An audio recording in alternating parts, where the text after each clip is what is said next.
దైవజనుడి కుటుంబాన్ని చూసారా? ప్రవీణ్ పగడాల దైవజనుడి కుటుంబం ఏమందో చూసారా? తండ్రి శవం అక్కడ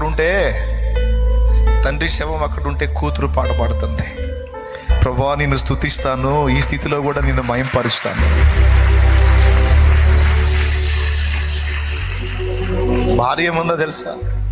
రివెంజ్ తీర్చుకునేది నా భర్తకి ఇష్టం లేదు, మాకు ఇష్టం లేదు. నా భర్త ప్రాణం తీసి ఉంటే ఒకవేళ వారిని నేను క్షమిస్తున్నాం అన్నట్టుగా ఆమె మాట్లాడింది.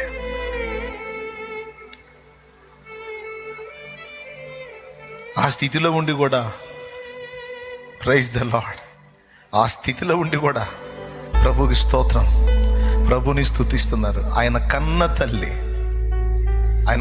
తల్లి దేవుని మహింపరుస్తూ ఉంది. ఏం చేసావు ప్రభువా? నీ వార్త చాటుతూ తిరుగుతున్న నా కుమారుణ్ణి కాపాడలేకపోయినావేం అనలేదు. పర్లేదు తండ్రి, మరణానికి అప్పగించావా? అప్పగిస్తే తిరిగి లేపుతావులే. తన కళ్ళ ముందు విగత జీవిగా అచేతనంగా పడి ఉన్న తన కుమారుడి డెడ్ బాడీని చూసి కూడా ఆ తల్లి దేవుణ్ణి మహింపరుస్తుంది. నిన్నే ప్రేమింతును, నిన్నే